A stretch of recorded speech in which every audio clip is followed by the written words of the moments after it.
Oh my goodness. What are we talking about today? Yo, bro. They didn't. I didn't think they could do it, bro. To be honest, Do yo, what? we're talking Do about, what? bro.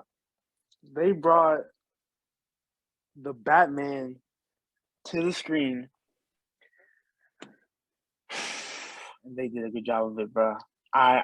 It was a great movie. I'm excited. I'm really excited to dive into the movie today, bro.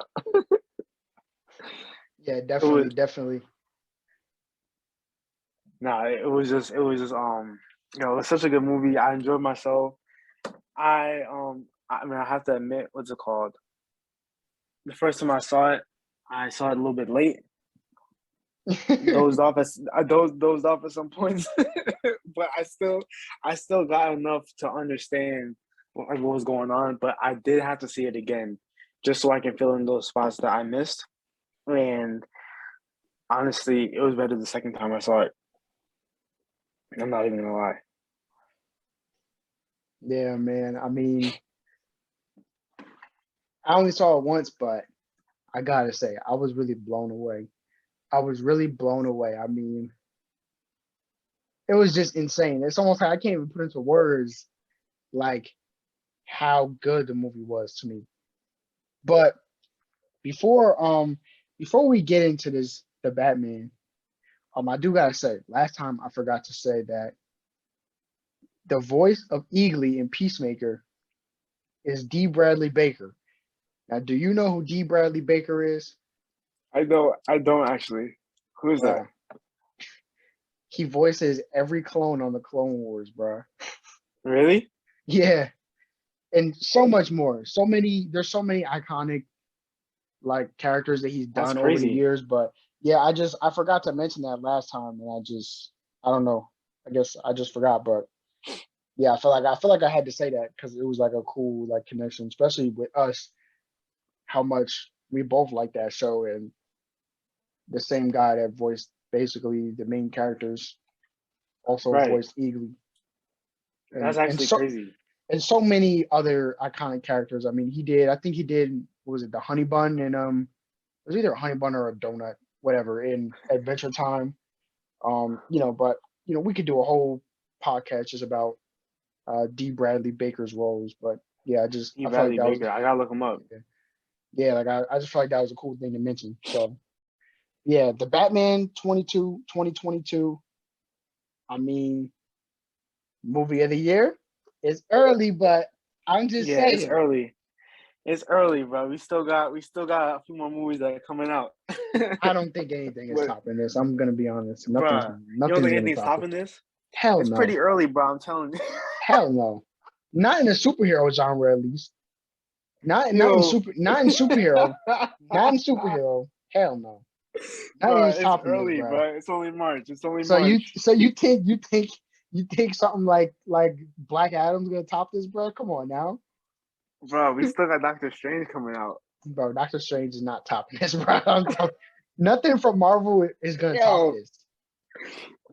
all right, bro. We'll see. We'll see. I'm not gonna say anything yet. I don't I'm not think gonna say Doctor anything yet. Strange is gonna be bad. I think it'll be great, but I'm saying to top this, I mean, nah, nothing's topping this, bro. Wow.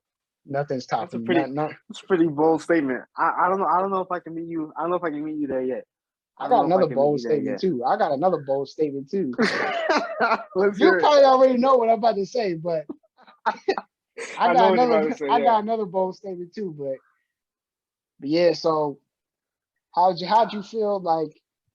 Okay, if you had to rate it out of 10, what would you rate it? Bro, this movie.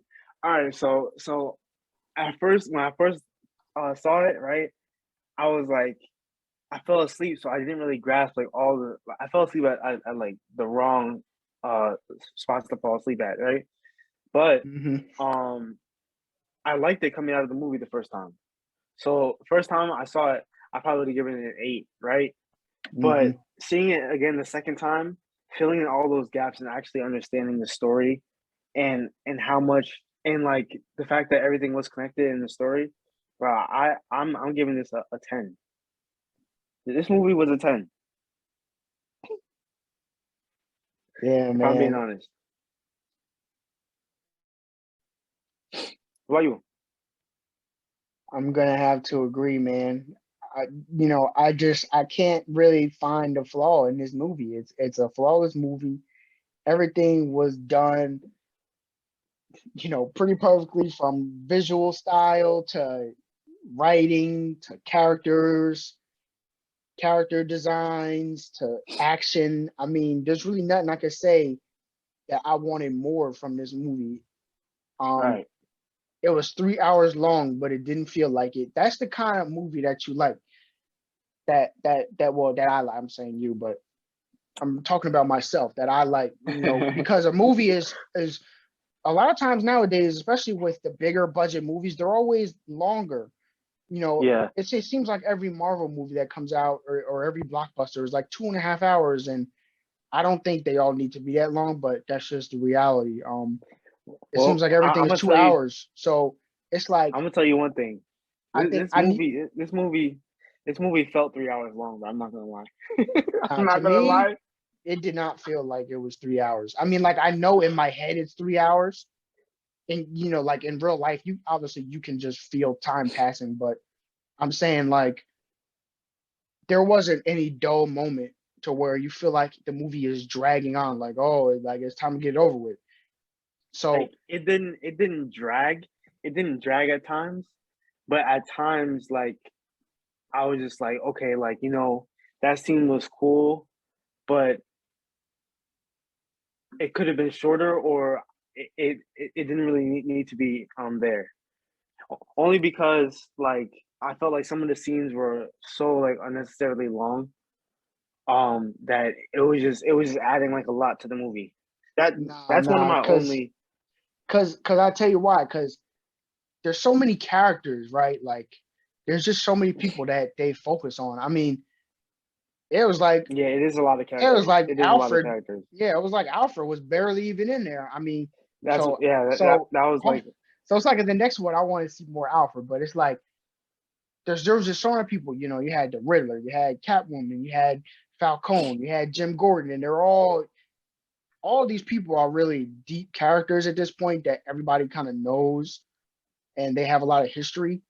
So mhm. to kind of have them in there and then not really give them shine, it's like to just have them in there as a cameo is kind of a waste. So and they really made everybody interesting and Yeah. gave them that shine. So to me, I could Right. say it was definitely this is the kind of long movie that I want to see because a lot of stuff is 2.5 hours, but it doesn't need to be. Like for instance, I saw Eternals, and Yeah. again, Eternals does not need to be that long. well, I mean, I think it kind of did because there was just so many. There's even more characters in that movie than this movie. I mean, there's freaking 10 of them Yeah. that we're supposed to know all of their histories and stories. So that one, but the thing is, it was just really boring. So I mean, I I understand couldn't. why that movie was 2.5 hours, but I fell asleep watching that, man. I was just so bored out of my mind that I really just checked out and I really had to stop it, like, like somewhere in the middle and freaking take a nap and go back to it because I was just bored out of my mind. And it's almost like the total opposite of the Batman, even though Eternals is shorter. But there's just so Actually, much I in the Batman that made it worthwhile. I fell asleep watching that too. Actually, Eternals. Yo, like that movie was just so boring. And it's like Yeah. and I'm kind of glad that it came out within the same year. Obviously, it came out 2021, but it's still within 365 days of the Batman because it really shows me like the difference. You know what I'm saying? I'm watching Oh, the stuff different. Yeah. like that Fast and Furious 9. I don't know if you saw that, which I didn't see it. obviously Fast and Furious is not good, but it's the same thing. It's like you have this movie that's 2.5 hours, and there's just so many people in it. You feel like they all have to get their moment, even though we don't really need that. We just need to see cool action, just some dumb fun for a little bit. But then they add John Cena, and he's Dom's brother. So now we got to go through the whole history of them two instead of, but it's like, it's just making it unnecessarily long. Like, you know what I'm saying? Like, we don't Yeah, I need know to what be you sitting mean. here for 2 hours and 30 minutes when the movie should just be about freaking fast cars and explosions. You know what I'm saying? So, Yeah. but Batman was really like, that's how you handle it. You got a bunch of Hmm. characters, and mind you, and this is the crazy part, there's less people, just like, versus Eternals, there's less people in Batman, like, at least, characters that we focus on, than in that too. Like a Fast and Furious, it's Hmm. like, but it's like the total opposite of what a long movie should be. Because Right. it was everybody. I'm talking about, Penguin, Riddler, Jim Gordon, Falcone. It's like everybody when they were on screen, my eyes was glued to the screen, and I wanted them to get more screen time. So Yo, right? it was really just it was just really amazing from top to bottom. I really can't say enough about this movie. So, I was really more interested in the story, right? Like, I thought the story was, well, no, no. I'm not like I was more interested, but I thought, like, I love when a movie has such a clear story that, like, Hmm. I'm not really confused when I'm coming out of the theater. Hmm. Like, I understood the story so well. Um, like, I had questions, but then the more I thought about it, like, the questions were just answering themselves. Like, I Hmm. like the answers would just come to my head. Like, I didn't have to look anything up, Right. right? Um, all you have to do is like just think about what was going on. And like this movie, like I loved it, bro. Like um it was all like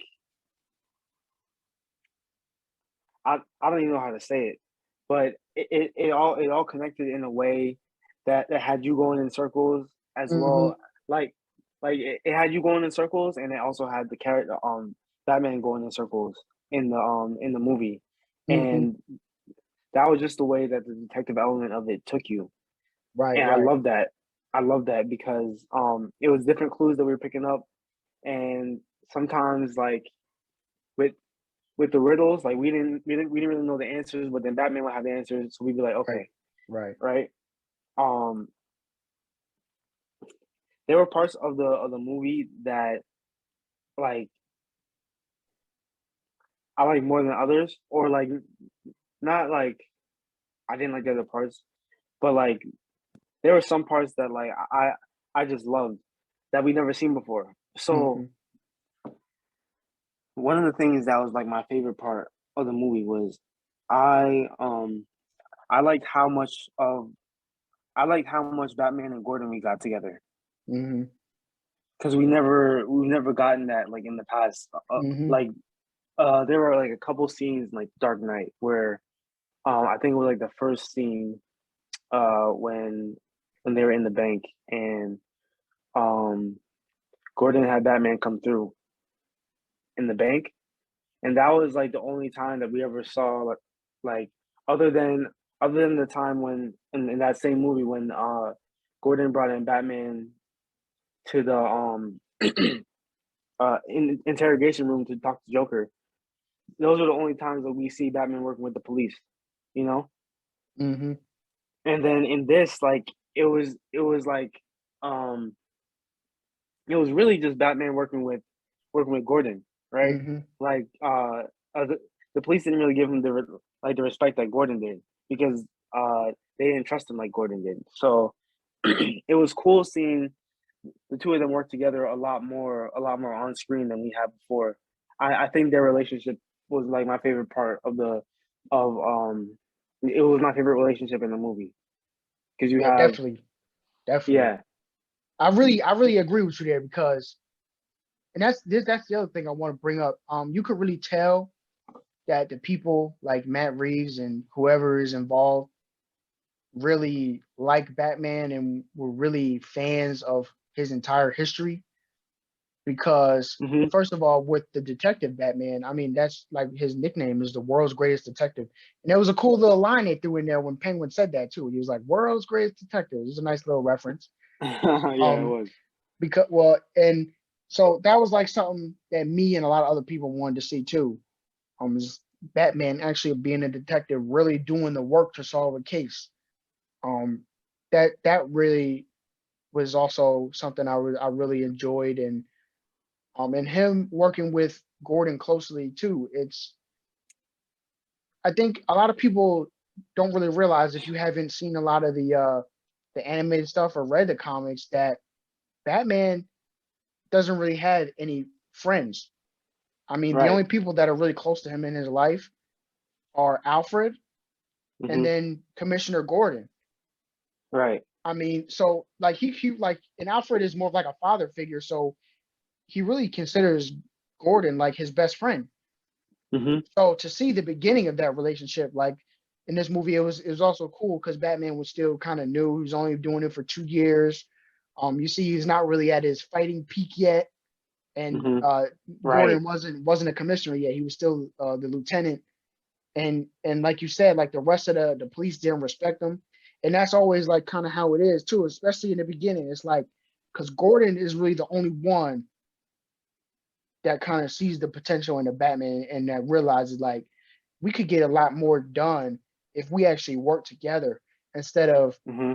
trying to take him down. And now you don't have anybody to help you because he realizes, yeah, we're the police, but Batman, since he is a vigilante, he can do things that the police can't, and he trusts Right. him that he's always going to do the right thing. And that's Mm-hmm. that like you said, that relationship is something that we really been starving for, Yeah. in the Like movies, because even in the Zack Snyder movies, I mean, Commissioner Gordon's in there for like a few seconds. I mean, it's like he's not even in there. really? I mean, I didn't yeah, even peep that. yeah, in Batman versus Superman and the Justice League, who played him? The guy who played I forgot, I can't think of his name. The guy who played Jonah Jameson in Spider Man played Commissioner Gordon in those Oh movies. yeah, yeah, yeah. Uh-huh. J.K. So Simmons? yeah, exactly. J.K. Simmons. Okay. I forgot his name, but yeah. So Hmm. that's and so we really haven't seen Commissioner Gordon since the Dark Knight trilogy, which ended 10 years ago now. So Right. that was really cool. And then like the relationship kind of like it turned like Gordon into like an actual character. Like Mm-hmm. he had so much more like character development now. Mm-hmm. That we can actually follow. And especially the fact that he didn't start out as commissioner. Like right now he's still lieutenant, Mm-hmm. which I mean Commissioner Gordon in Dark Knight also like he didn't start out as commissioner in the Dark Knight either, in the Dark Knight trilogy either. But like there, I feel like in this movie alone, there's just so much more to his character than there even was in Dark Knight trilogy. Mm-hmm. Yeah, Um, definitely. Definitely. and like I like what you said about like how each one of the characters has their own like each one of the characters has is interesting like by themselves because Right, right. honestly in the way I rank it, like the top three most interesting characters to me were it was probably the Riddler, then Penguin, and then Batman. Mm-hmm. Because Penguin was so interesting to me. I Yeah, was like, Penguin was my favorite in the movie, actually. yo, Like he was one of my favorite besides characters. Batman, Penguin was my Yeah, favorite. Penguin was my favorite because like he was one of my favorites because I I just loved like his character and his spark in the movie. Like he was so good. He was so good in the role, right? Right. And I was trying to figure out the whole time how he fit into the story. So then when they thought that they caught him because they thought he was the rat, and they Mm-hmm. figured out that he wasn't the rat, I was like, okay, you know what? Like the penguin isn't really in the story as much. The penguin isn't really part of the whole like circle that the Riddler made in terms of people who were involved in the whole in the whole riddle. You know what I mean? Hmm. Yeah. So I like how they were able to add in the Penguin, and even though he wasn't part of the mystery, his his addition to the story actually made the movie more interesting instead of making it drag. You know what I mean? Hmm. Yeah. And yeah. So the Penguin was one of my favorites, and the Riddler was also very interesting as well because I think he was like the most interesting to me because I was trying to figure out how it was that he was able to put together that whole the whole mystery. So Yeah, no, the Riddler. First of all, I gotta say they made the Riddler cool. I mean, for they did. Yeah. changing his design was the first thing that they did. That was great. I mean, that was a great decision. Um, and there was just little things too. Uh, you know how when he was making those videos or whatever, and he was just talking like in the mask, and he was just Hmm. breathing so hard. It made it so unsettling. Like you hear Yeah. this guy like breathing through the mask. It's just it just gives it that little extra like that bit of just I don't even know how to say like weirdness. Like this guy is like a serial killer. He's like breathing all heavy in the mask. It's like really creeping Hmm. me out. He's like it made him really creepy and just really weird. It was perfectly like believable that this is the kind of person that will be a serial killer. They Yeah. changed his design. Also, he's got on this like long jacket and the mask. Because in the Riddler is always, you know, people know the Riddler from Jim Carrey. Look up Jim Carrey's design. I mean, it's like the total opposite. It's completely comical. It's really just meant to be a funny joke, and that's just how the Riddler always was when we were kids growing up. He's got on this like bright green spandex, or he's got on a green suit and a bowler hat. I mean, that's not scary as a villain. That's a joke. Right. It Nobody is a is joke. really, yeah, like so they really, and he leaves clues to get caught on purpose. I mean, come on. So for them to make that cool is just an achievement in itself. And like what they did, making him because they made him leave the clues, but it wasn't corny at the same time. Like it was really just perfect. Um, Yeah. because Riddler at the same time, Riddler really thought that Batman was like that he was working with him, and that's really what led to his downfall. And that's like that what happened that came to fruition in that final scene. Like Right. when Riddler started yelling because Batman wasn't going for whatever he was talking about because Riddler Uh-huh. really thought that they were partners, or at least he He wanted to did be he did partners. think they were partners. Yeah, like he Right. like he wanted to be partners with Batman. So that was really what led to his downfall instead of just getting caught on purpose by some stupid clues. Um, You know what's funny? that was and that scene was just amazing. I gotta say, Robert Pattinson and Hmm. the guy that played the Riddler really went off. He did. No, the it was one of my favorite scenes. I remember seeing it the first time, and I was just like, wow, like, this is actually crazy. And then one of the first things that I thought of in that moment was, um, especially because of not the last clue, but I think it was the third clue, the one that went to Alfred, right? I was like, did the Riddler know that Batman was Bruce Wayne?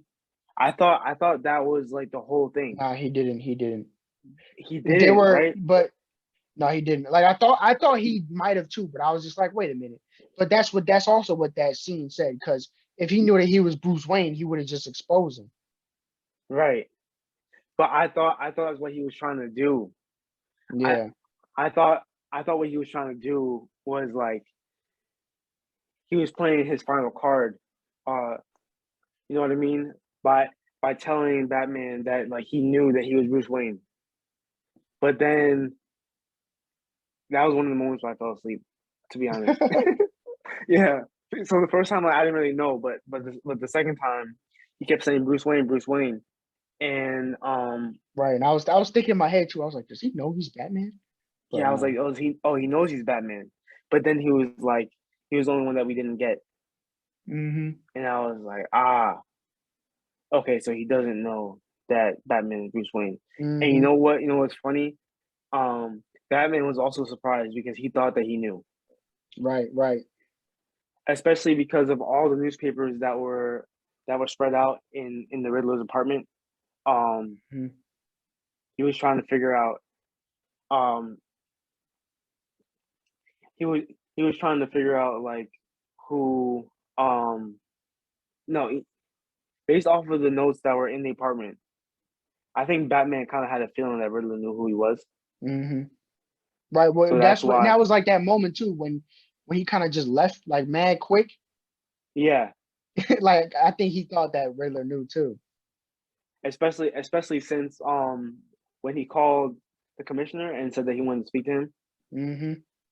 Yeah, and like so I thought the Riddler knew as well, Mm-hmm. but the thing is like that's just the beauty of the story and how they put the story together. Excuse me, because they Riddler didn't know that Batman is Bruce Wayne, but he said in um in his riddle he said that he wanted Bruce Wayne to pay for the sins of his father, Mm-hmm. which was which was the whole basis of the story, and which is why Bruce Wayne was part of the story in the first place. And the thing is, like, I didn't really get that at first, but then as I thought about it, and as I thought about it, and I ran the circle through my head, and Well, all yeah, the because people, he grew up in that orphanage too, and because it was an orphanage that the Wayne family started. right, right, that, So he really just didn't like the Waynes ever since he was a kid. yeah, that last, it was because uh, Bruce Wayne and the Riddler were both orphans, but um, like he said that Bruce Wayne wasn't really an orphan because he grew up around all that money. Mm-hmm. So he's like it kind of the money kind of makes like being an orphan, you know, not hurt as much. You know what I mean? Mm-hmm. Um, yeah. But let's talk about the story though. Like Oh, like yo, what was like what you want to say? go ahead. Go ahead. Go ahead. What was like what was your favorite part of the story? I mean, like my favorite. Like, what do you mean my favorite part? Like my favorite part, like my favorite scene, or Yeah, what? like, what was like your favorite scene in the story? Or like when did you all right, let me not say what was your favorite part. I'll put it like this. When did you start to really understand where the story was going? Um, probably, probably when Bruce found out that his father wasn't really the man that he thought he was, and that I guess that moment when he went to go talk to Carmine, and he Okay. like kind of realized like his father wasn't as good as he thought he was, and he was seeing all the connections between him and then the foundation and everything. So it was probably at that moment when I was like, yeah, like this is just crazy. Like it was like that first moment when everything started coming together and everybody and I saw everybody's part in it. Um, but yeah, but I do gotta say my favorite scene was probably the big action scene with the Batmobile chasing the Penguin. I mean, the Penguin. Oh yeah. First of all, Colin Farrell really went off. See, I don't know if you know who he is. I mean, he's a pretty big time actor, isn't bunch of movies. Look him Mm-hmm. up. He's unrecognizable in the makeup, bro. He's not fat at all. He doesn't have that nose. He's not bald. Like it's a completely different dude. Like they really put on so much prosthetics on his face. They Yeah. got him. They got him in a fat suit. I mean, that man really went crazy in this role. He even like changed his accent or whatever, like the way he was talking. Like that Mm-hmm. moment when he was driving, he was like, "I got you, I Yeah. got Yeah. you." Yeah. That was probably my favorite part. And then the shot when the car flipped over and you see Batman walking upside down, Oh yeah. that was just perfect. That was my favorite shot in the whole movie too. I mean, so yeah, like that. And I think that's why Penguin is probably my favorite in the movie too, is because he's another one that I wasn't really a fan of growing up. Um, Mm-hmm. I remember, at least from the movies, Penguin in was it Batman Returns, how he looked, the Danny DeVito. I mean, how comic he looked. They had him like eating fish, like straight raw fish with his three-fingered hands and all that. Yeah.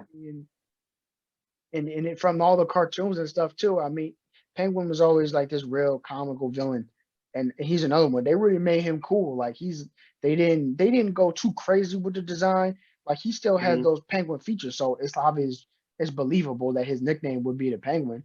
But Right. he's like a mobster dude. Like he cool. He a Yeah. stand up guy. Like they not really disrespecting him, because that was always like the thing too. People will always be disrespecting him because he was short and like Right. round. So nobody really like disrespecting him, treating him like he nothing or something. So that was also His really cool to me too. Like they really made the Penguin cool. his design was really cool, right? And I like what you said. Uh, Everything in this movie felt more real life than Hmm. anything any previous adaptation. From And like and you know even what's from like crazy all too? This see, you say it felt like real life.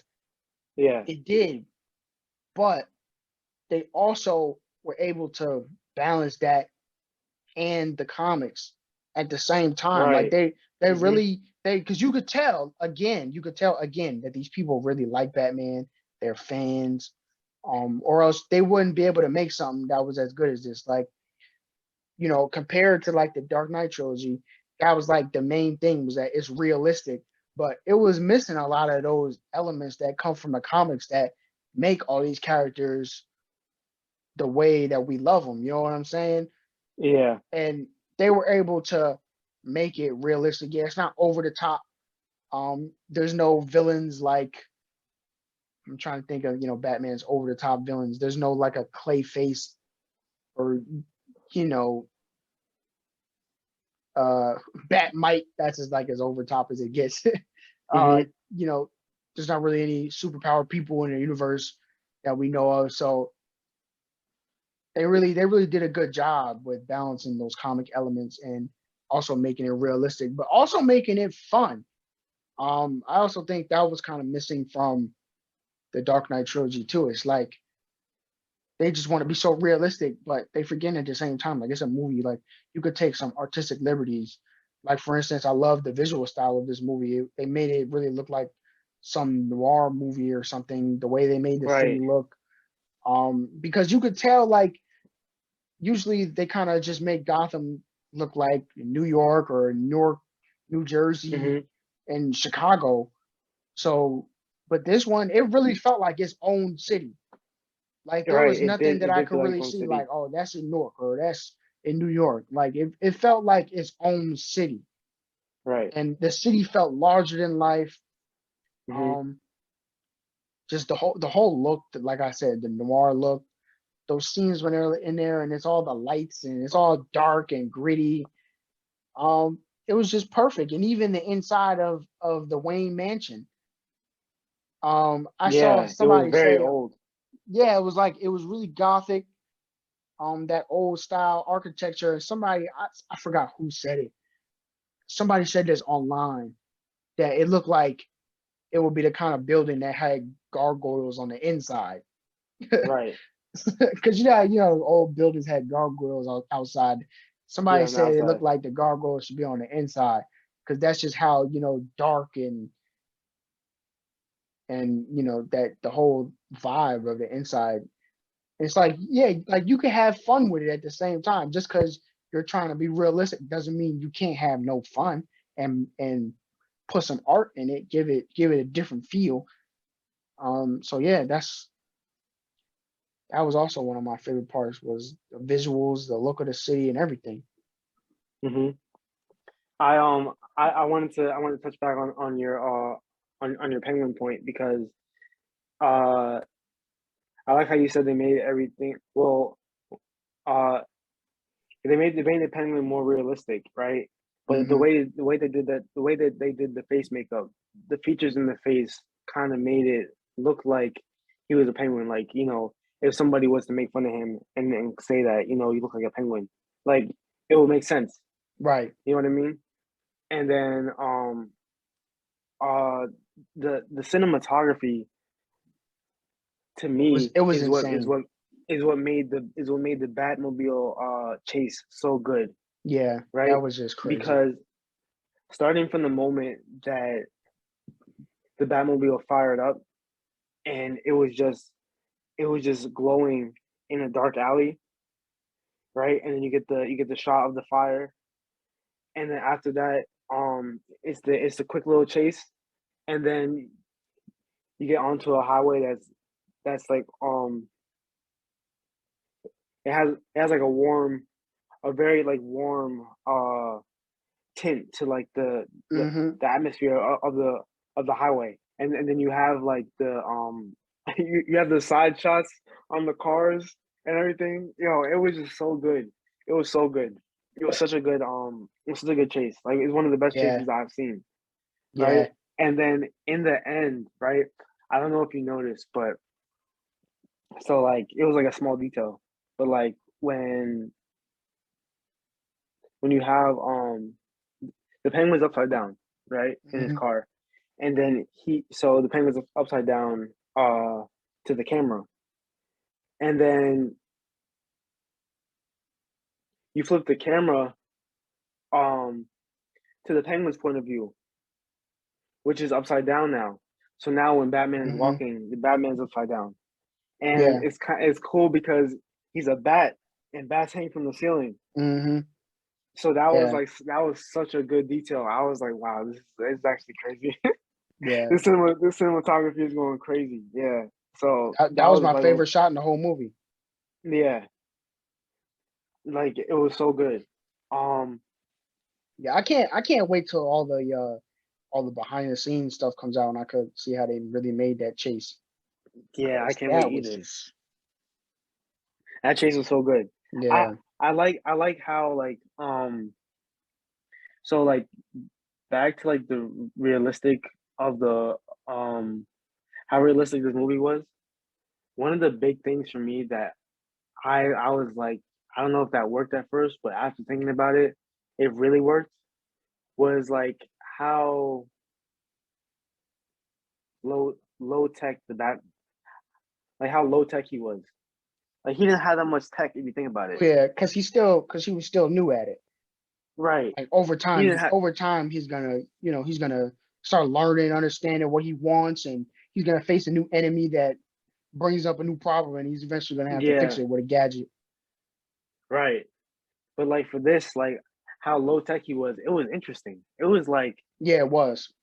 It was like Uh, my boy don't even got batarangs yet. yeah, he didn't even have no batarangs. He wasn't really using the grappling hook, so he's still really trying to Yeah. figure out how to traverse the city. Because it was like that one moment you could tell he probably never even jumped off a building before. Yo, Because remember when he was running from the cops, and he got to the that edge and he was like, oh shoot, and yeah, he first used the wingsuit. that was one of my favorite scenes, bro. I was like, And this that is was hard. fire. That was I fire. was like, And this he used is a hard. wingsuit. So He was like like, I'm gonna zip up and I'm gonna jump.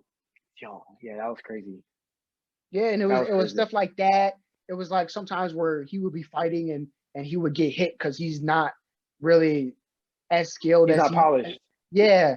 So Yeah, it's he's stuff not like as that polished. makes it interesting too. Like you said, the low tech. It was all that. Um, and it's also a nice contrast with the most recent Batman because he had been with Ben Affleck. He had been Batman for 20 years, so he was all teched up. He had the tank. He had Oh that yeah. freaking what was it called? The Nightcrawler, I think it was that thing, that big Uh-huh. behind thing. He had the voice modulator. I mean, he had everything. Um, but yeah, this guy, he just had his Batmobile was just well, it looked like a Dodge Charger with a V10 stuffed in the back. So Right. that was just cool. Yeah. I really like the Batmobile design. You could really it looked like a I don't know if they actually used a Dodge Charger, but the roofing line and everything looked like a old like 70 Dodge Charger. He had the twin Right. turbo V8 just stuffed in the back. I mean, that was just amazing. And So yeah, we didn't get any like interior shots of the Batmobile either. mhm. So like we But didn't even see it like kind of just looked like a sort of normal like well, I mean, not right. normal, but like a rugged Like like a rugged built car, like But yeah, we got like the outside like yeah, like the outside reinforcement of like the wheels and everything. Like yeah, it just looked like an armored car, yeah. to be honest. Like just an So armored car. So how'd you that's feel why about the design overall, of the of what? the Batmobile? Oh, the Batmobile. I thought it was hard. Like I there were some things of the film that I thought like I would want more of, Hmm. the Batmobile included. But then with with the point that I was making about like the low tech and everything, it really worked with the film. It's like Yeah, if we got like I I'm thinking now like if we got like a more like high tech Batmobile, I feel like it wouldn't really it wouldn't have fit as well in the film yeah, as what we got. yeah. Everything really just fit together nicely. I mean, Yeah, it's yeah. The so good. one thing they haven't missed with the Batmobiles like ever. I mean, with the Dark Knight, the Tumbler, I think that was that what it was called. I mean, Hmm. that still looks fire. Like you could stick that in a movie now and it would look like it fits. Right. Um, the Ben Affleck Batman, his Batmobile was tough. I Hmm. mean, this one and like you said, I like how this one is really just like a car. Like they really just beefed up a car that they found. Yeah, I think stuff like that is really cool. Because it's cool to see a lot of these high tech things and super suits and this and that, but when you see something that you really know it was built by somebody or something that could be built by guys like in a garage like that, that's just something that's just a really cool idea to me. I like that a lot. Yeah, that Batmobile. I like that Batmobile. How'd you feel about Andy Circus as Alfred? Because I don't know if you remember, he played Ulysses Claw in the Oh, Black and Black Panther. Panther. Yeah, in I Avengers too. And you probably don't. Well, you did you see Lord of the Rings? no, I Oh, didn't. see, he also played Gollum, that little like monster guy. You probably see the memes or clips and stuff on the internet. That little like Oh, gray guy. yeah, yeah, yeah. Yo, that's him. That's him. Really? Yeah, like he did the mocap and the voice for it. Oh, So that kind of makes sense. Like the eyes look the same a little bit. yeah, like yeah. So that yeah. So how'd you feel about his Alfred? His Alfred, honestly, I wanted a lot more from his Alfred. I Yeah, me too. Me too. like I thought his Alfred was going to be really cool. Especially like um because we haven't really gotten a younger Alfred like this. You know, Yeah, like yeah. we haven't gotten a younger Alfred yet. So seeing him as Alfred, it was cool, right? It was like refreshing, in fact, and um it was cool to see like how hands on he was on Hmm. with with Bruce's work earlier on in the film. Hmm. Um, I thought we were gonna get a lot more of that, and I kind of got a little nervous when the bomb went off Oh yeah, yeah, because yeah, yeah. because I was like, nah, you can't kill off you can't kill off Yeah, yeah. You Andy can't Serkis as kill Alfred. you can't kill Alfred, bro. Yeah, you can't kill Alfred. Yeah. That would have been a dumb mistake, and that was a dumb mistake what they did with the previous how they killed Dick Grayson off screen. I mean, Jesus, Oh yeah. what kind of nonsense is that? How can you kill Dick Grayson first of all off screen? It's Yeah. like you're just completely writing yourself into a corner. Like you can't be killing off important members of the Bat family. Like you could have used that later. You know what I'm saying? Like I don't Right. understand what that was. So yeah, like I'm glad they didn't kill Alfred, of course. But that's another thing they haven't missed on either. I mean, the three Alfreds that we got recently was all fire. Uh, you know, Jeremy Irons was great in the role, and what's the guy's name from Dark Knight? I forgot, but he was great too. I mean, they haven't missed on Alfred either. So Yeah. yeah, and Um. like you said too, I Alfred is kind of not in the movie a lot, but Yeah. He's not. He's not in the um, movie. but yeah, I mean, Andy Serkis was great. I know that in the next one he'll probably be in it, so So I'm not really wait. mad about that. When when you said that the the scene with Bruce and Falcone was the one that made you really understand what was really going on, Hmm. right? Mine was kind of the opposite of that. I didn't really understand what was going on until that scene with Alfred. Because me watching the movie, I I believe Falcone Yeah. when when he was talking to Bruce. But then when Bruce went to Alfred and said he lied to me, and Alfred told his story, I was like, "Oh, this is making so much sense now. Hmm. This is all making so much sense because it was the renewal fund that it was the renewal fund that was was funding uh Falcone's operation from the beginning, and he needed to get to that money somehow, and it was this connection with Thomas that is the only way that he can get it. So it it was kind of a mixture of both of those stories. But what was I gonna say? It was something cool about the way the story progressed. About Bruce's the character development in Bruce, right? It was Hmm. like, it was so cool. Like, all right, so I don't know if you noticed, but like he went to that door of the iceberg lounge. Hmm. He went to that door 3 times in the movie. And like each time he was like a different version of himself, Hmm. right? And that part to me, like watching the movie the second time, that part to me was like, wow, like they're doing a great job like keeping up with everything in the movie.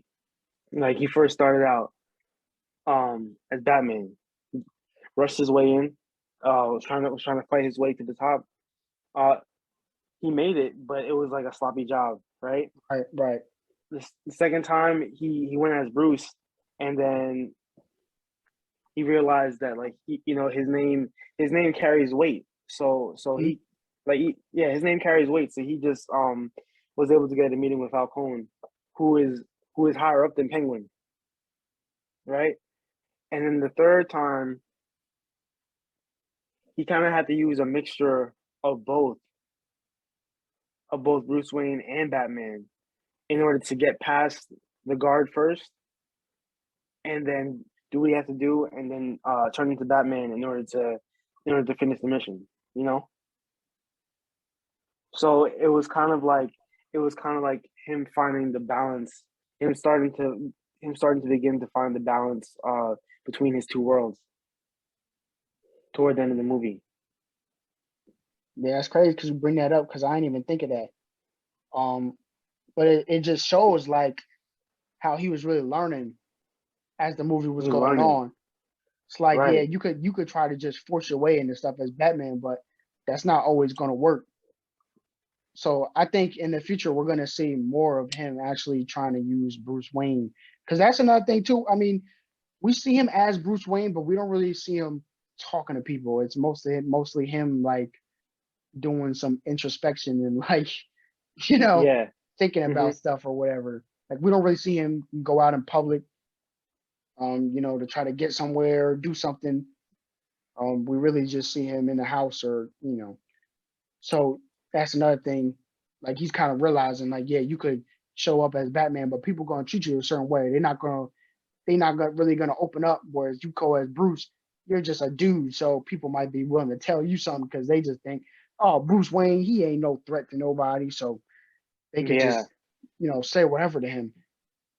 We didn't get much Bruce Wayne in this movie. Hmm. We didn't get much Bruce Wayne. We didn't get much Alfred. But I would say But that's not even really the a complaint to me. yeah, it's not a complaint to me.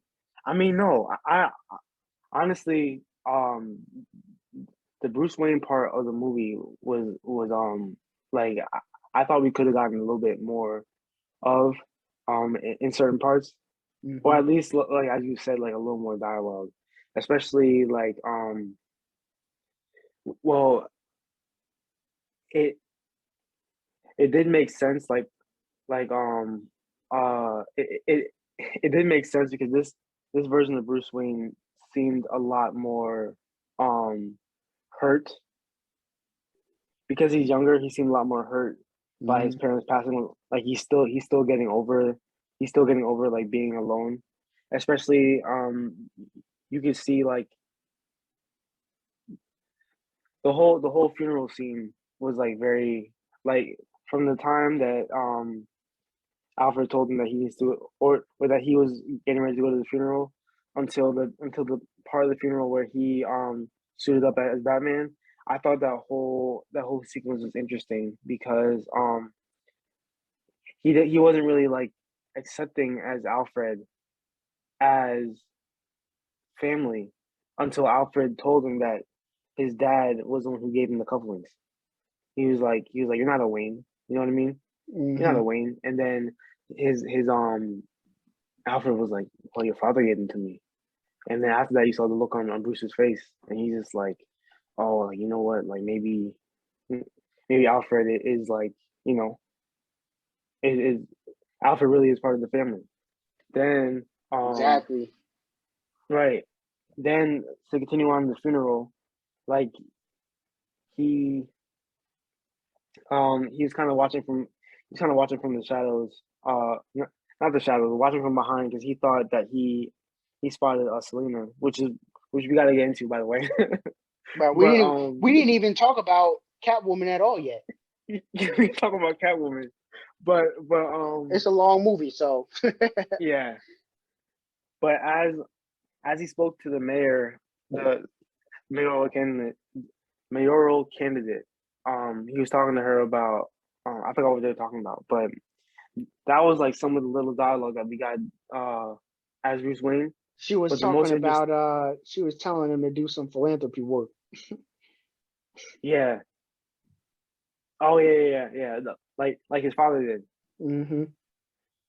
The most interesting part of that scene was when he looked at the kid who lost his father, the the mayor's son, Hmm. and he was like, "Wow, you know what? Like, I'm kind of seeing myself in this kid. I'm seeing a lot of myself in this kid, like losing his parents at a young age, and it was just weird, like that, like that was another moment where that was like the second time you saw that because the first time, like, all right, so there are a lot of moments that come in threes in this movie, right? I'm kind of rambling, but this is like a point that came in my head. It was the door scene, and then it was the fact that he saw the kid as Batman the first time, then he saw the kid as Bruce Wayne the second time, and then the third time in the end of the movie when he saw the kid again, it was like a more realized Batman, you know. Hmm. So that part of the that part was like really cool to me, like the connection of Bruce Wayne and the kid.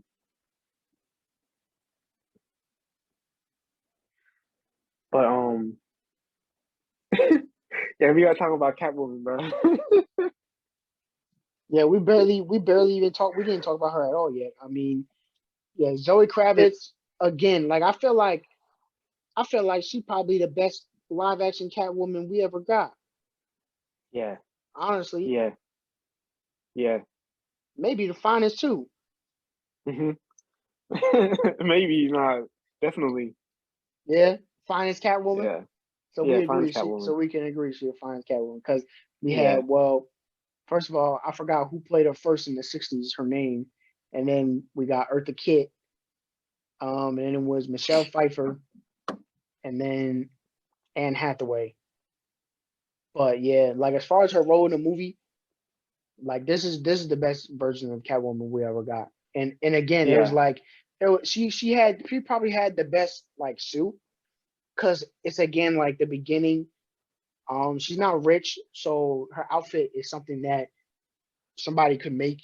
She just had that mask that looked like somebody could have just cut a hole in, like it was Hmm. perfect.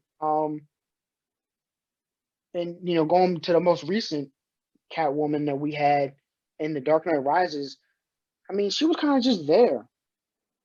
Right. I mean, she didn't really do nothing interesting. She kind of just there, like, oh, we got Catwoman, okay, Yeah. whatever. But this one, she's actually an integral part of the story.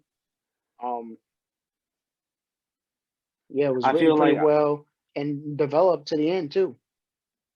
I feel like this this Catwoman Batman relationship it's probably been my favorite uh so far that I've seen on screen because I haven't seen like the super old Batman movies with Catwoman in them, but Yeah, I have seen The Dark Knight Rises, and I would say that this connection that Catwoman has with Batman is is so much better than the Dark Knight Rises one connection. right, right, right. Yeah, and Um. there's some good like animated ones from the various cartoons that have came out, but as far as Oh live yeah, action, this is the best.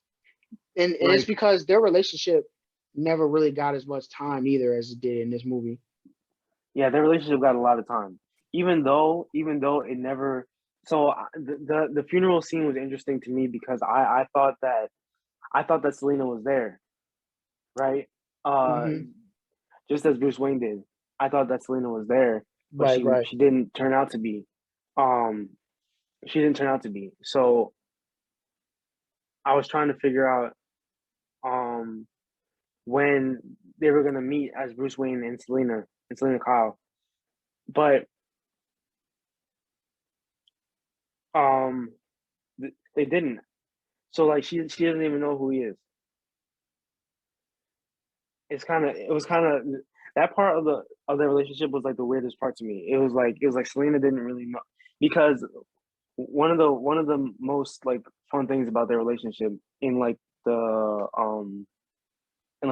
animated series and some animated adaptations is Hmm. that they kind of they kind of fall in love like as Selena Kyle and Bruce Wayne Hmm. and as Catwoman and Batman. You know, Hmm. it's like separate. It's separate, but I think what they're trying to do or what they might do going down the line is just merge the two because it'll feel like it's more realistic that way. You know what I mean? Hmm. Yeah. Um,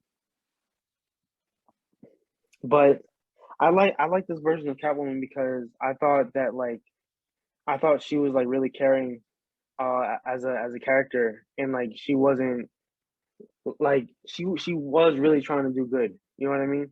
Hmm.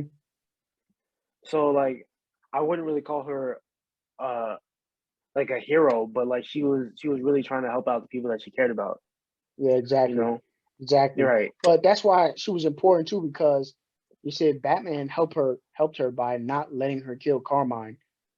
Right. And we're also getting to see Batman's moral code, with the no killing thing. Yeah. So it really like them two, it really both of them just helped the movie a lot. And that scene when Bruce when he thought he saw Selena at the funeral, Hmm. um, yeah, that was really just showing like how he was starting to become like obsessed. He's kind of like seeing her in places where she really isn't. And Oh yeah, yeah, yeah. yeah, because like it turned how the lady turned when he saw the lady and it was just some random lady. Like he really thought it was Selena. And I think when they made it, I think when they filmed it, that it was Zoe Kravitz walking. Just so it really so as an audience, we really are seeing it from Bruce's point of view, and we're really seeing like her gait. And then when he, Oh, I walks up see. walks up to her, he's like, "Oh wait, it wasn't." So that Yeah. that that was really cool too. Mm, So okay. how'd you feel about the bat suit? Yo, the bat suit. The bat suit was hard, bro. The bat suit Mhm. was so hard. I was like, yo, this is a great suit. Um, Is this your favorite? is it my favorite? I definitely like it better than Ben Affleck's. Um, yo, you know what? This might be my favorite. Only because like I really like how the I really like the helmet. Hmm. I thought the helmet was like a really I thought the helmet was really like well well put together. I went back to look at Christian Bale's helmet and I was like, I yo, don't the I don't ears. like that one. I don't like that one like really that much anymore. You don't like the suit or you don't like the helmet? Of Christian Bale's. I don't really Okay, like the I don't like really like the helmet. the helmet, right? Yeah, so Yeah, I and went es- I and went to look back. especially the mask opening. Yeah, the mask. So I went back to look at Christian Bale's mask, right? And I was like, yo, like they did like a way better job with Pattinson's mask, bro. Like his mask actually fit his face. Like Yeah, it yeah, looked like yeah. it looked like it was comfortable. It looked Yeah, like it was definitely. comfortable. I'm just like, this is a really good mask. I I really I like the bat symbol too, right? Hmm. Because I I heard like rumors of like the way like the bat symbol was like broken. It looked like it was broken up. I heard like rumors that it was the pieces of the gun that killed his parents that Hmm. he broke apart and turned into a bat. But then like we didn't really get an answer to that until like toward the end of the movie when he cut through the plastic and Yeah. he cut through the plastic and he pushed the knife back in the thing. I was like, what? I was like, that's so hard. That is so hard, bro. Wow. I was like, yeah, that's clean. That was so clean.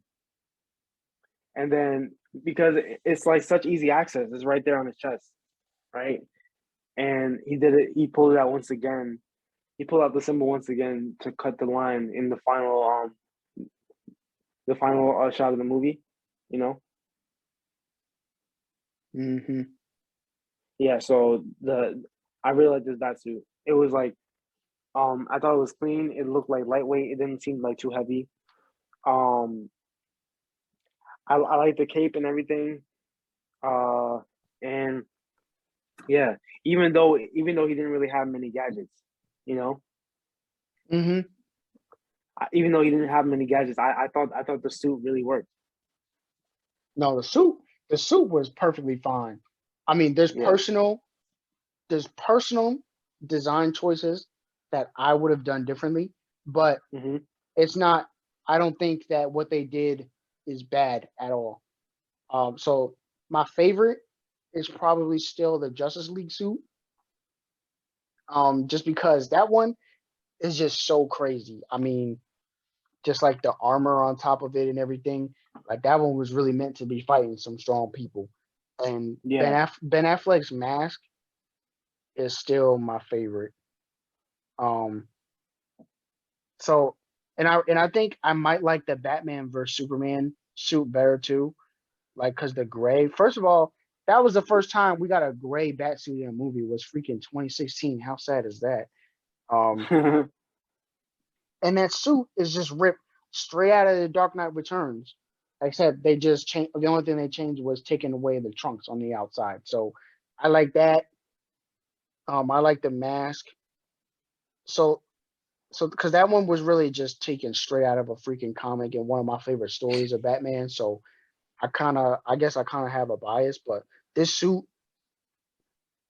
I might like the body of this suit just as much as that suit because you could see like the little armor and the like the padding things on the shoulders and stuff like that. And again, it looks like something that a guy could just make because it's still sort of new. You see the stitching on the cowl. Like all that is just really cool to me. But the only things that I would change, I like the mask opening shape, but the only thing I would change is kind of moving like the opening closer to the mouth, like making the opening smaller. Because on Pattinson's suit, how the opening kind of like goes to the end of his jawline. Like I would make it closer to the mouth, but keep the shape the same. I like the pointy like ends on the side. You know what I'm talking about? Yeah. I like that because that's what I don't like about Bale's mask is how the mouth opening is round. I don't like that at all. I think it has to be like pointy on the side.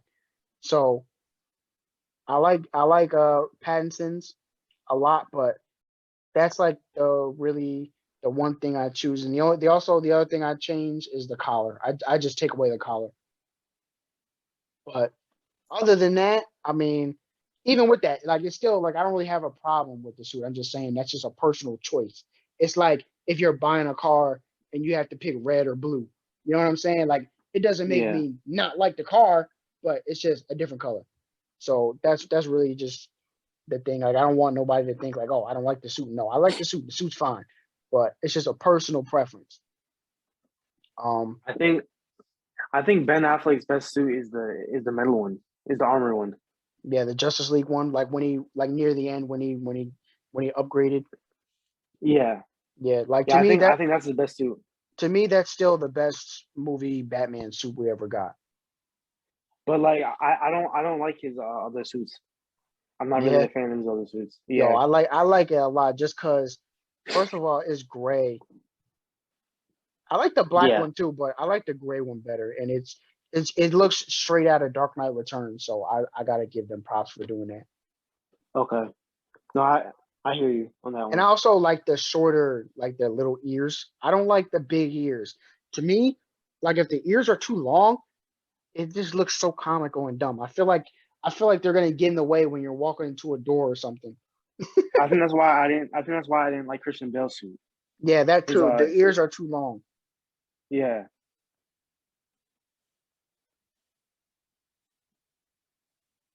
Yeah, and that's another thing I'm glad they did for the Batman. They didn't make the ears all long. I Mm-hmm. mean, like you put them there, but they're not too long. They're and they're longer than Ben Affleck's though. Yeah. But Definitely. still, they're fine. They're perfectly fine. The suit's fine. I mean, like everything about. I like those little things on the forearms. Like everything was just mad cool. Yeah, what'd you think of Catwoman's mask? Like I like her mask. at first I was like, I don't know if this is the mask. But then The I'm mask like, is you know tough. what? The mask grew on me. It grew on me. And it had like small little ears too. Yeah, it did. Yeah, because again, it looked like something that somebody could just make in their house, and she doesn't. She really don't have no money either. So Right. It was like accurate to yeah, what was going on in her story. like it was really just a ski mask that you could just buy at the store and then cut the Yeah. bottom off. Like you know how like everybody's always like, okay, so but how does like Tobey Maguire Spider Man get a nice suit like this? Like Right. where does he get that suit from? Yeah. But like in this story, like everything fit. Hmm. There's leather suit for Catwoman, and she knitted or she cut the bottom off of a balaclava. Yeah. Yep. Yeah. Yeah, so I think her look was perfect too. hmm a lot of the stuff in this movie just really made sense, and Everything like, just fit so perfectly, man. yo, perfect.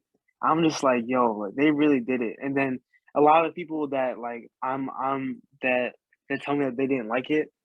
I'm just like, you just gotta like think Yeah, of I don't how well understand everything. Yeah, I don't really understand either. You really just gotta like think about how well everything fit with each other.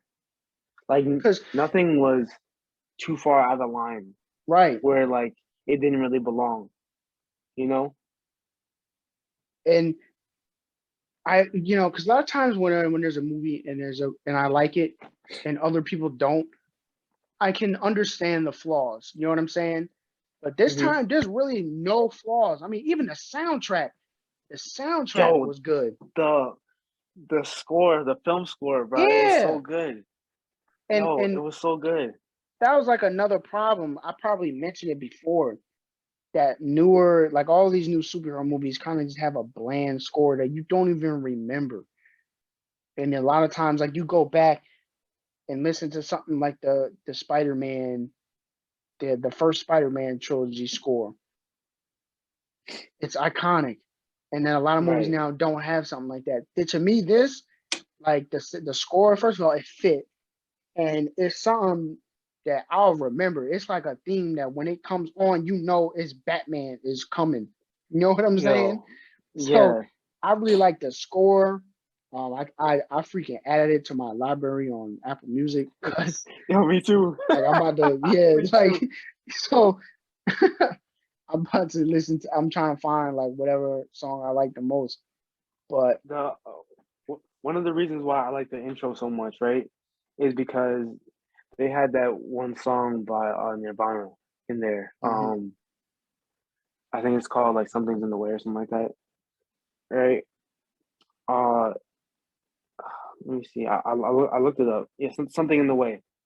They had that song playing, and like, yo, it really just fit the tone of the movie. Like, mhm, or like at least it fit the tone of what was going on with Bruce, right? Because the first time we see him, or the first time we hear him on screen, he's not really like excited. He's kind of like he's kind of like just narrating like what's going on in like a very like somber tone, and we're trying to like really figure out like where he is in his journey. Well no, he's telling us where he is in his journey. He's just starting out um all the elements of like of what he's doing, how it's affecting the streets and everything. But like he doesn't really sound like he's like happy about it or like confident about it. You know what I mean? And mhm. it just fit the tone of the song so well. And then I don't know if you noticed, but it was such a clean transition, right? Mhm. He When that song turned off, I believe he was in the Batcave and Alfred came in. And when Alfred came in, he turned down the music on his computer and the music turned off. Mhm. I was like, yo, that was so clean. That was too I clean. always like when they do Yeah. stuff in movies like that. Yeah. When you hear the soundtrack playing, but then it's like the person in the movie is actually playing the music. He's actually controlling it. Yeah. Yeah. I was like, yeah, that was hard. That was hard. Um, yeah, that was a good one. And then it, um yeah, that soundtrack was just so cool. And then I like the it was like the very last song when the credits were rolling. It was the sonata by the composer who composed the score. It was a really good song altogether. Um I have one question. I'm looking at my notes. I have one question here. All right, so Batman and Gordon as like a team, right? Mhm. Versus the Riddler. Do you think they won or did they lose? Well, what's a win? I mean, they took him down and he's in jail. Uh-huh. and he can't kill anybody anymore. But I mean, the Riddler kind of did a lot of damage, and he ended up flooding the whole city. Right. So yeah, I was thinking about this, and I was just like, yo, like low key, You think the Riddler won? Batman, like the Riddler won, but like, remember how you were telling me before, I think this was before we started recording, how like the Riddler thought that he was on a team with Batman, right? I think So we. I he think. I actually think that was. I think we recorded that. he recorded that. Okay, Yeah, so we've he been thought talking he for was. a minute though. Yeah, I know. He thought he was doing well. He thought he was doing a good deed. You know. Hmm. Yeah, he thought he was doing a good deed. So like in like retrospect, the Riddler was trying to uncover um corruption in Hmm. Gotham, And he did right? that. And he did that, and all like everything that he did, um, besides killing Bruce Wayne, which is what he was like so upset about in the end. Hmm. Everything that he did, uh, like he saw it through. But then,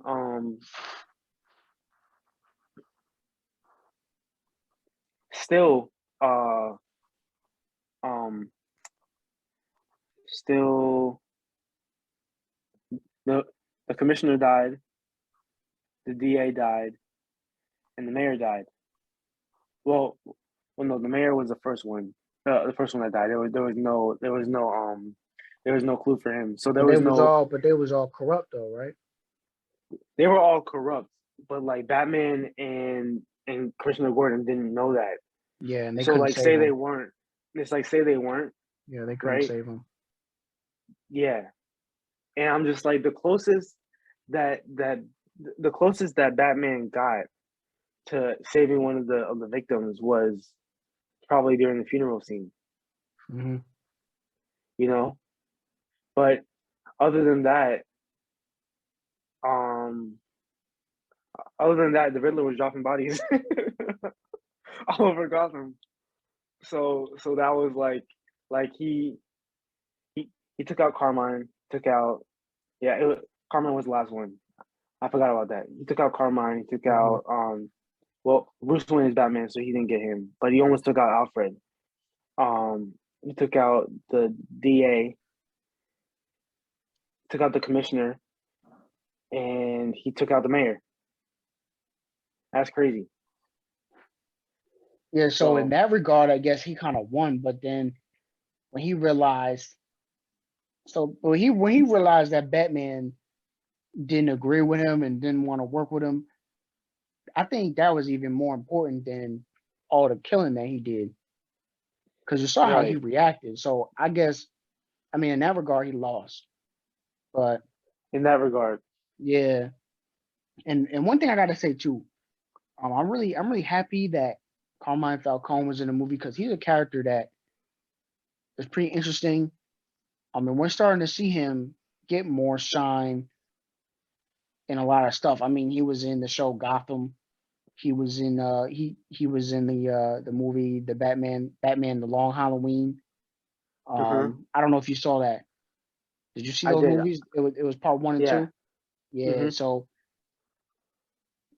he's probably been in a few more animated stuff that I just can't think of right now. But to see him get a lot of shine, is really cool because he was kind of an overlooked villain when we were kids. They never really used him. Yeah.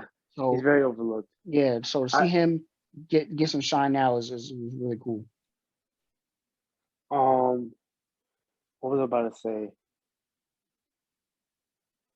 About what was I about to say about Falcone?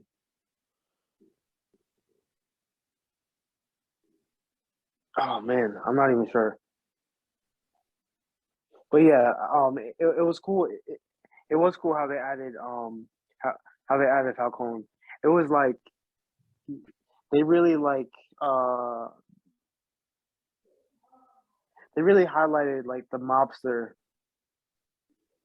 in the villain, it really highlighted like the mobster section of like Hmm. Batman's Rose Galleries in this movie, which was kind of like an interesting take because they um they tried to do that in the Dark Knight too, but it didn't really work. Like I feel like in the Dark Knight it was too many. It was too many of them, right? You know what I'm talking Yeah, about? yeah. Like it was too many of the mobsters on screen for one for just one of them to matter. Because I believe the one in Dark Knight was Maroni, right? Like the head mobster like under the Joker. It was Maroni, right? Was it? I don't remember. Yeah, I believe it was Maroni. It was Sal Maroni. Um, and we didn't get any Sal Maroni on screen here because he's in jail, I believe. But we did get Falcone and we did get Penguin. And back again to what you said before, as like painting the Penguin as more of like a mobster rather than uh, uh rather than a fictional villain that has three fingers. This actually felt like it worked a lot better, you know. Um, so that was uh that was probably my favorite part of uh, a Falcone story.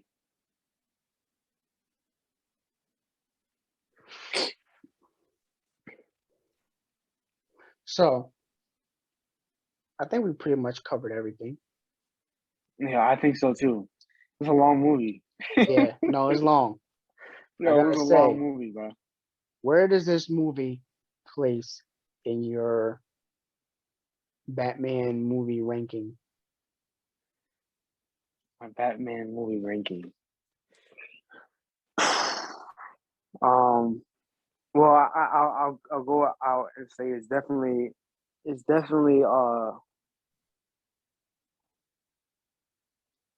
trying to think. Only live action, right? Yeah, only live because animated is just there's too many at this point. There's too Yeah, there's many too to many. even make a ranking at this point. But Yeah, yeah, there I mean, are too many. you could probably do like a top 10. But I'm saying to rank all of them, I mean, that's ridiculous. But yeah, only live We can action. probably do that. We can probably do that one day because Batman animated movies are really good. Yeah, yeah, and there's a lot of Um, them. And there's still yeah, there are a some lot. I haven't seen yet. But there's like I haven't seen the one crossover with the Ninja Turtles and then that recent one with Scooby Doo. I haven't seen it. So I don't know if I ever will, but Yeah, yeah. I So don't know if I will either. yeah, those are like the ones I haven't seen.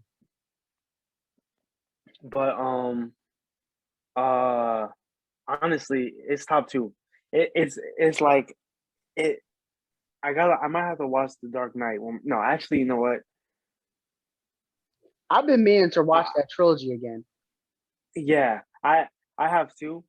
But I've seen The Dark Knight so many times, and like it's a great movie, Yeah, right? yeah. It's a great movie. But like there's still I still have questions about that movie that like I I don't really like I don't really know if I can find the answers on my own, Yeah. right? And like I don't necessarily like that in movies sometimes when like I when I have to go to like an outside source to find to grasp like a full understanding of what happened, Right, when you gotta you watch a know? YouTube breakdown or read a Right, freaking article or something, right. like, come on. So one of the reasons why I like this movie is because like in even though I've seen it twice already, um I really understood what was going on. Like it made the whole story made sense and nothing was too out of line, you know? So honestly, this might be one of my favorites. It might be my favorite Batman movie.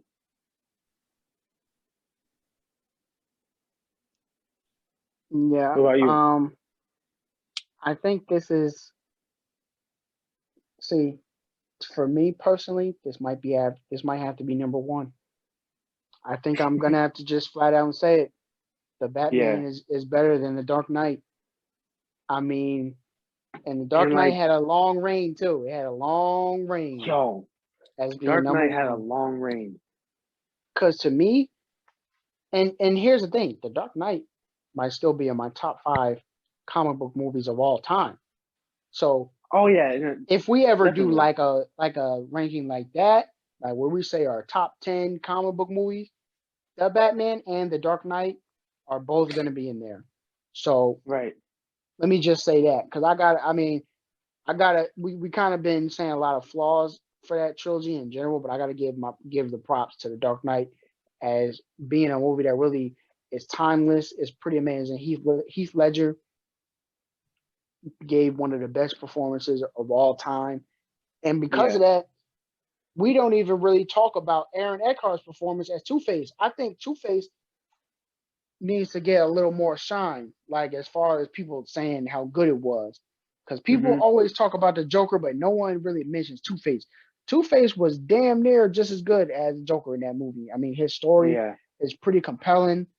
Um, so yeah, Two Face deserves more praise. Yeah, I gotta say, the Batman might be number one for me just because of the writing, the visual story. That's like that to me. I think that's what puts it over the top. Right. Is the visuals. I mean, and and It was and a Christopher combination of a lot.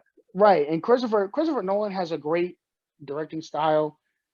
Um, visually, I like most of his stuff. But I will say this: um, if you watch a lot of his movies, I don't know how many of his movies that you've seen, but ever since Batman Begins came out, pretty much all of his movies look the same. So you watch the Dark Knight trilogy, which is, it's 3 movies, and then watch Inception and watch Tenet. Did you see Tenet? I did see Tenet. They all look the same.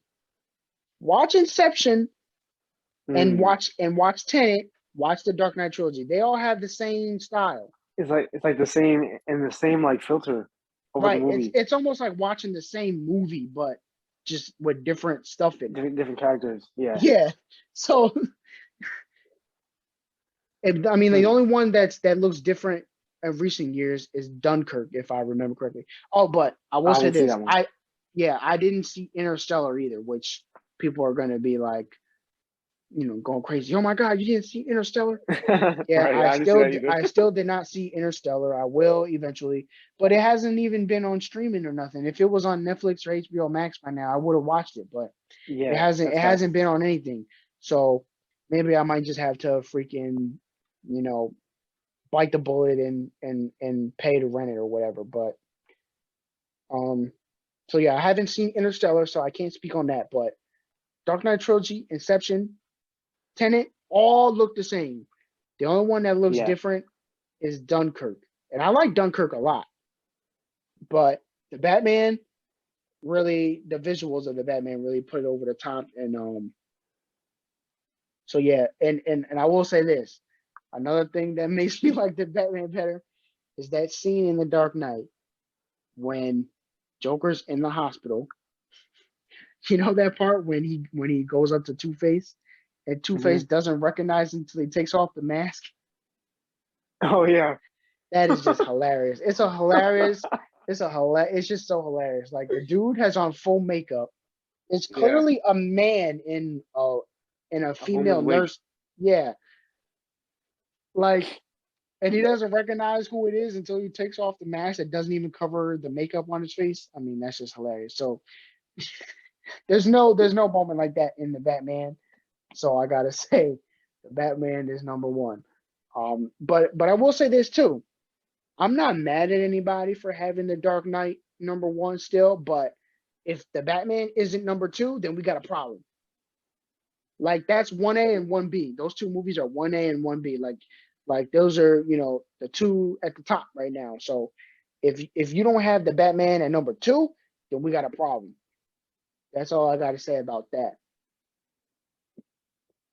No, that's facts. That's facts. Because those those are two of the best Batman films that we've ever Mm-hmm. gotten. Mm-hmm. Yeah. And comic book movies, period. I mean, you Right. know, like if we're thinking about top comic book movies, this is definitely my favorite of the past 2 years, or not just 2 years, like recent years in general. I mean, I'm just thinking about the stuff that I've seen recently. Um, Especially coming off of seeing kind of mediocre stuff like Shang-Chi and Eternals. I mean, those movies kind of give me fatigue, like superhero fatigue. Like I don't even want to see a superhero movie no more. But then I watch this and I'm like, all right, I want to see him again. So it's really cool when a movie gives you that feeling of wanting more versus Right. not really caring. So I yeah, again, I gotta say I think that Batman is number one. Um, and of course, all this is subject to change. You know, opinions change over time. So Right. eventually, I'm gonna rewatch the Dark Knight trilogy. I'm gonna rewatch the Batman, and I'll It make could sure just be to recency bias, right, but honestly, right, I exactly. don't think it is. Yeah, yeah, yeah. Because again, I really can't find any flaws. So in the visuals, and that's something that I really have come to like in movies when a because a lot of movies don't really push the boundaries visually. Right. And like I said plenty of times, that's my major gripe with Marvel. Um, but this was just amazing in every regard: writing, visuals, action, and that's another one of my problems with the Dark Knight trilogy is the fight choreography. I mean, Batman doesn't even look like a good martial artist. He kind of just looks like a dude throwing punches at people a Yo, lot of I times. can't wait. I can't wait until we get a Batman film where he's really like, like where he really looks like he's like an elite martial artist. You know what I mean? Right, right. But that's what I liked about, even though we barely got any of it, but that warehouse scene in Batman vs Superman is just insane. The fight, the choreography. I mean, you know what scene I'm talking about, right? Oh, I do know a scene. Yeah, yeah, yeah. Like that scene, and that's another thing too. I like that style of Batman, how he's just kind of a big brute. He's punching people through walls and really, really putting the hurt on people. And I think Yeah. in Pattinson, we kind of saw that from Pattinson too, even though he's not as big of a guy as Ben Affleck, but we saw a little bit of that too. Whereas, he's punching people probably a few more times than he should, It's kind Uh-huh. of like he's really putting the beat down on people. So I really like that. The action and everything was perfect. I can't really say like, oh, that was a bad fight or anything, but if you look at a lot of the stuff, especially like in Dark Knight Rises, I mean, the Christian Bale's Batman, he is just not really doing anything crazy in the fight department. I'm like, I might be able to give that man some hands. I mean, I'm just saying, Right. I'm just Yeah. saying. But this, man, I really can't say enough. So yeah, it might be number one. Might be number one. But yeah, we'll see like in time. We'll see in time how it goes. But Definitely. honestly, I think I think you're right. Like I'm standing with you on that opinion in that So regard. it's number one for you too. Yeah, it's number one. All right, so you heard it. You heard the verdict, folks, at Filmjet. So is this the best comic book movie of all time then? Because a lot of people think The Dark Knight is the best Dark comic book Knight, movie of all time. right? So is And this number one of all time? Because that's two different things. Number one Batman movie and number one all time is number different. one all time, I don't know. You know what? Like I feel like if you were to judge like if you were to make an all time list, then you would have to make like a list of what needs to be in your all time movie. You know what I mean? And then if this movie checks all the boxes, then Right. I think you could. I think for some people this could be the best movie of all time since it does check a lot of boxes. Right. Right. But so does like to some people, so does like Infinity War, so does Spider-Man 2. Hmm. The Sam Raimi Spider-Man 2, so does uh some like Winter Soldier. Like it checks like a lot of boxes for a lot of people. So I think we could talk about that another time. No, definitely, definitely. Because, well, I'm just thinking, and my list might look a little different than a lot of people's. But yeah, I gotta say, this movie was truly amazing. Whether it's number one or not, doesn't really matter. I think everybody should go see it and just enjoy it. Just take it in, man. We don't really get stuff like this that often. Um, 'Cause like I said, we're coming off. I mean, No Way Home was good, but coming off Eternals and Shang-Chi, I'm just like, oh my goodness, like I want to see something different. Um, The Suicide Squad was really good. Right. So, you know, we get our gems here and there. Um, yeah, I think that's it, man. I mean, we might be sitting here talking as long as the movie runtime. That's what I'm saying. But 3 hours it was. But I'm telling you, it was a long movie. It was a long. I think like it was almost too long, but it worked just like how you said. Yeah. But yeah, but all right, man. Oh, if you gotta tell the people, what's it called? Make sure y'all tap into the social media. Um, let us know where this movie sits on your where this movie ranks in your all time Batman uh live action movies list because Facts. we want to hear it. Yeah, we want to hear it. Is this movie better than The Facts. Dark Knight? Right. Facts. Let us know. Where does this go on your Batman list? Where does it go on your all-time list? I mean, Right. Let us know. Add us on Twitter at Filmjet Pod. Same with Instagram at Filmjet Pod. Hit us with questions. Um, hit us with questions like engage with us. We're always well. We need more engagement on our pages, and um, it'll be great. It'll be great to see a little more engagement. So, but other than that, you have anything else to say? not really, man. All right. I just want more. Well, I can't wait for the sequel. Oh no, there is something we gotta say. There is something what? we didn't cover.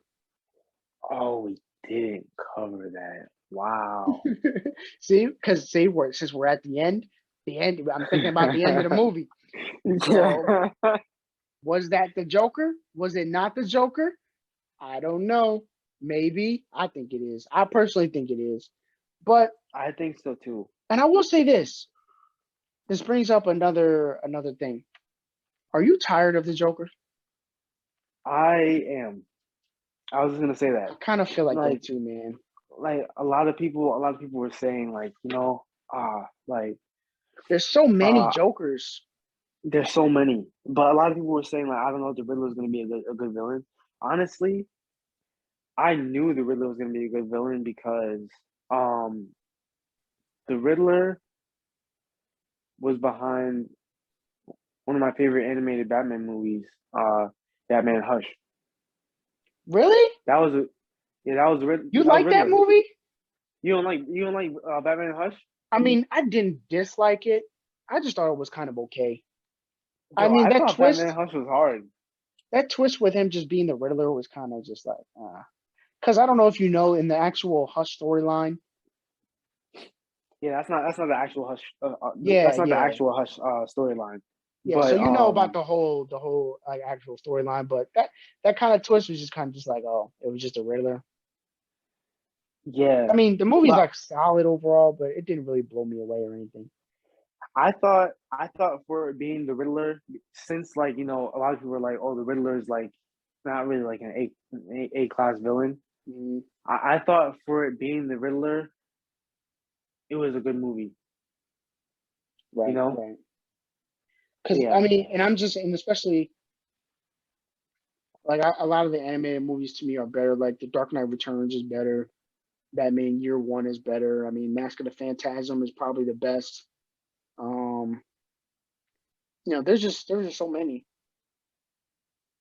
yeah, Like I think a lot of the stuff that they've done is better. I mean, even I liked even a lot of those like the earlier ones from the same universe, like Son of Batman and Batman Bad Blood. right, Like right, right. I like those movies better too than Yeah, Rush. those were good. Those were good movies. Actually, you're right. But Yeah. what I was gonna So say, going back on Joker, I Joker. mean, I'm kind of tired of the Joker. I mean, we just got the Joker movie. We're still talking about Heath Ledger's Joker. Uh, you know, Right. the Joker was kind of I a big part of the Harley Quinn show. right. I feel like if we hadn't gotten so many different, we've gotten like three different Jokers in Oh, the and then past. Jared Leto's Joker. Oh my God! And mind you, we got Jared Leto again in Zack Snyder's Justice League, which he wasn't bad in there. I mean, Yeah, he he wasn't that wasn't bad. Yeah, he wasn't bad in there, but in Suicide Squad, oh my God, it was terrible. But yeah, we've so we've gotten like three different Jokers yeah, we've gotten a in bunch, the past like 10 years. a So bunch. that's like And way too much, if you watch the to be animated honest. stuff, it's even more. And but you know And what's I'm funny though? No, go ahead. I wouldn't be so upset about seeing the Joker again if there was a little more like if there was a little more continuity in the same characters.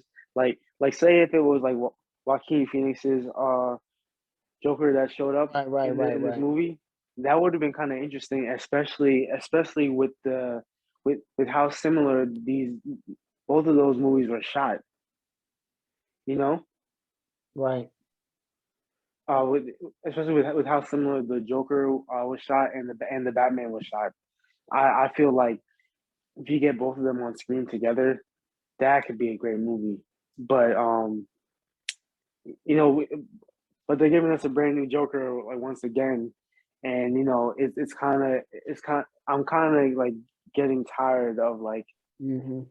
everybody's I want to do my own personal adaptation of the Joker. Yo, because he was in the You show know, Gotham too, and I didn't watch it, but it's like it's just another example of like right? there's like he's everywhere. Like And but I you know can what's do my. funny though? It's like Go ahead. what are you about to say? Oh yeah, no, it's like everybody's like, I I can do my own adaptation of the Joker. It's Right. like, and then like, well, let's see what you got, and then we get something like Jared Leto's Joker with the Terrible. with the slick back Terrible. hair, Yo, slick yo, back you hair and tats. you should look at the behind the scenes and like the design they were gonna go with is even worse. Just like Really? yeah, yo, look up like because all this stuff because he was trying to the director David Ayer was trying to have like his own Snyder cut. He was pushing for release the Ayer cut of Suicide Squad, which I mean that didn't get nearly as much traction. But Yeah. so there's all this behind the scenes stuff coming out. Oh my God, look up the design, like the earlier design that they ended up changing. It was so bad. I can't Wow. even really like describe it. I mean, you just have to look at the pictures, but yeah, just look it up. But what's funny is like in stuff when there's like big team ups, they kind of just ignore the Joker. Like I like what shows like Young Justice, and I remember in the Justice League, like Joker's barely in it, you know, Yeah. and he's kind Uh-huh. of just there because they're kind of dealing with different threats. So I think that's always funny. Like whenever there's the big team ups, the Joker's kind of not even around. But so what villain would you like to see in a sequel? Um, what film I want to see in the sequel? So I heard some talk about Mr. Freeze. Hmm. Um, Mr. Freeze I could be dope. Mr. Freeze could be dope, especially like I would want to see in this more realistic adaptation of Gotham. I would want to see how they would do Mr. Freeze. You know what I mean? Hmm. Yeah, I would like to see that Yeah. too, because he's one of the most tragic characters. I don't know if you really remember him from from Batman the animated series. Like if they make it about him trying to save his wife, then that would really be the direction they should go. Because I don't know if you remember the Arnold Schwarzenegger. I mean, that was just ridiculous. But like if they really dive into that darkness and that sadness of him trying to save his wife, Hmm. I mean, if they lean into that, and I don't know if you remember in Batman Beyond how he ended up just being like like a head stuck to like a table or whatever, like his terrible ending. Mm. Like No, in the I don't remember that. yo look up like what happened to Mister Freeze in Batman Beyond. Some of the old villains ended up being like having terrible like sad endings in Batman Mm. Beyond. I mean, they just did them kind of dirty. Like, damn, they really this is supposed to be a kid show. Y'all doing that to people? Oh my goodness. But yeah, I think Mr. Freeze would be dope. We just talked about Hush. I would like to see them do Hush because it would be a good opportunity to dive into more the Bruce Wayne side of things. Because I don't know if you remember, like was a guy that was Bruce Wayne's best friend growing up as children. So like it would be cool to see like more Bruce Wayne having to deal with that and or so I'm thinking like Hush, Mr. Freeze, um, there's a bunch of villains that that they could do. I mean, Batman's rogues gallery is pretty endless, but Yeah. Um. Yeah, I'm trying to think. Or like a death a Deathstroke. I well the thing is I don't know. I would One of like the to things see that I really Deathstroke too. it's all right. So it's a lot of things that we didn't touch on in this in this pod, but like we can always come back to it. Like one of the things I wanted to touch on was like what kind of Batman do you think this is? Like, is this the League of Shadows Batman or what? Because No, like no, it's not right. no. I mean, they kind of gave a hint, like they said that Alfred taught him to fight, but I Right. kind of like that though. I mean, training with ninjas, I don't know. Maybe Alfred is League of Shadows. No, he's not. He's not League of Shadows. You know, maybe maybe Alfred is League of Shadows, and then But you know, it'd he be taught cool. Bruce. No, because Alfred was he was like a secret agent. What was it called? MI6 or MI5, whatever. One of those British, Oh, one of those British like secret agent things. Like he was in the military. Like he was like a MI6. yeah, he was like a Yeah, military yeah, yeah. dude he was like a military dude or something like that. So They could that's like have Bruce go. They could have Bruce go to the the League of Shadows for training in the second movie. I don't know though. Yeah, I don't know where they can take it, But you know, but no. I just don't But want to see the Joker again. yeah, I know. But you know who would be cool too? A Court of Owls. Court of Yo, I Owls. swear. Yo, Wow, that would be tough. wow. And that's Yeah, another you're right. movie that was better than the Batman Hush movie was Batman vs Robin because that one had the Court of Owls in it. Yeah, it did. They don't even need League of Shadows to be honest. Yeah, the League of Shadows is kind of like They don't need that connection. I don't really know how I feel about them. I mean, they're cool when they're in the universe like with all the DC characters, but Uh-huh. I don't know if they're gonna take this that far. Like if Superman exists or other power people. So in that regard, I like the League of Shadows, but I don't know if I really like them if we're just kind of sticking to Gotham and not really having any Right, superpower people, that kind of thing. So I think like with the right. way this first movie went, they could go with like a Court of Owls, you know, Hush. Mr. Freeze. I mean, I don't know. Well, we're just gonna have to wait and see. To be honest, I kind of Mhm. I have a feeling that like the Joker isn't gonna be right away. You know what I mean? Mhm. I So you don't like I think feel it'll be like the second movie? no, I feel like that's gonna be like a finale. It's gonna be like more of a finale since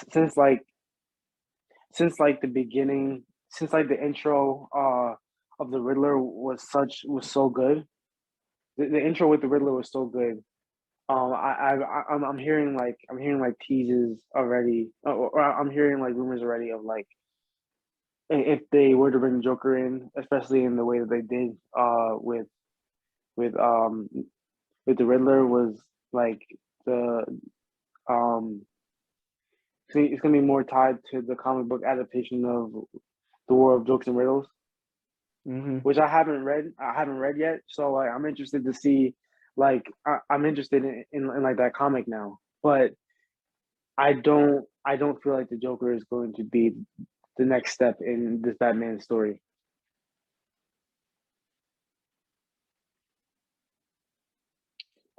I and another reason why I feel that way is because of how like the last point I made when I said that like Gordon and Batman as a team didn't really win yet.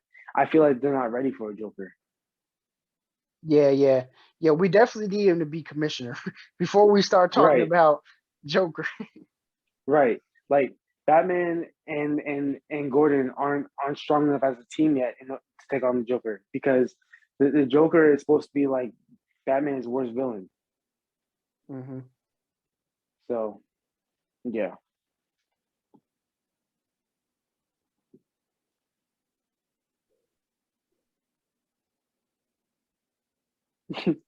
But yeah, I think we rambled on long enough. Um, Yeah, that's really it. Like you yeah, said, that's really follow us it. on our social medias at Filmjet Pod on Instagram and Twitter. Hmm. I mean, that's it, man. The Joker, I Yeah, mean, the Joker, the Batman was great. Batman was great. Wow, 10 out of 10. Highly recommend. Yeah, go see it. But anyway, thanks for listening, and we'll see you guys next week. Yes, sir. Just like every week.